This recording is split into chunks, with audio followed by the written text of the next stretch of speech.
Hello. నా పేరు doctor Shreya. Matruka fertility centre Hanamkonda, Warangal. So, కణం కరిగిన తర్వాత అది కొంచెము లిక్విడ్ అయిన తర్వాత 2 మెథడ్స్‌గా క్యాలిక్యులేట్ చేయొచ్చు. ఒకటేమో మనకి మాన్యువల్ మెథడ్. అంటే ఇది మాక్యులర్ చేంబర్ అంటారు. సో, దీంట్లో డెలికేట్‌గా ఒక గ్లాస్ స్లైడ్ ఉంటుందనమాట. దీన్ని మనం మైక్రోస్కోప్ కింద చూస్తే గనక దీంట్లో సన్న సన్న గీతలు ఉంటాయన్నమాట, బాక్సెస్ లాగా. సో, ఒక 100 బాక్సెస్ లాగా డివైడ్ అయిన తర్వాత వాళ్ళు ఒక 3 లైన్స్, 3 పారామీటర్స్ అన్ని చూసుకొని మనకి కౌంట్ మోటిలిటీ అనేసి చాలా శ్రద్ధగా progressive motility, non progressive motility అని మాన్యువల్‌గా రాసివ్వాలన్నమాట.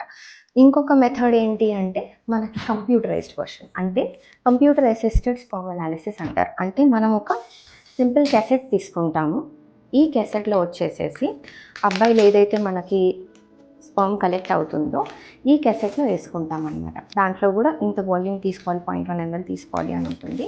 ఇది తీసుకొని మనము కంప్యూటరైజ్డ్ వర్షన్‌లో ఇక్కడ పెట్టేస్తాం. ఒక మనిషి చేసే ఎర్రర్స్‌కి ఛాన్స్ చాలా తగ్గిపోతుంది. ఆబ్వియస్లీ అక్కడ అబ్జర్వర్ వేరియేషన్, అంటే ఒక ల్యాబ్ టెక్నీషియన్ ఒకలాగా ఇవ్వచ్చు, ఇంకో ల్యాబ్ టెక్నీషియన్ ఇంకోలాగా ఇవ్వచ్చు. కానీ ఇది మాత్రం కంప్యూటర్ అసిస్టెడ్. సో, మనకు ఓన్లీ అది ఆర్టిఫిషియల్ ఇంటెలిజెన్స్‌తోనే మనకి సెమెన్ రిపోర్ట్ వచ్చేసేస్తుందనమాట. ఎట్టి పరిస్థితుల్లో ఏ ఫర్టిలిటీ సెంటర్‌లో మనం ఎక్కడైనా కూడా 2 రిపోర్ట్స్ మినిమమ్ చూస్తామనమాట. అట్‌లీస్ట్ 1 మంత్ గ్యాప్‌లో. ఇది చూసాకనే కన్ఫర్మేటరీగా ఒక డయాగ్నోసిస్ ఇస్తాం. Thank you.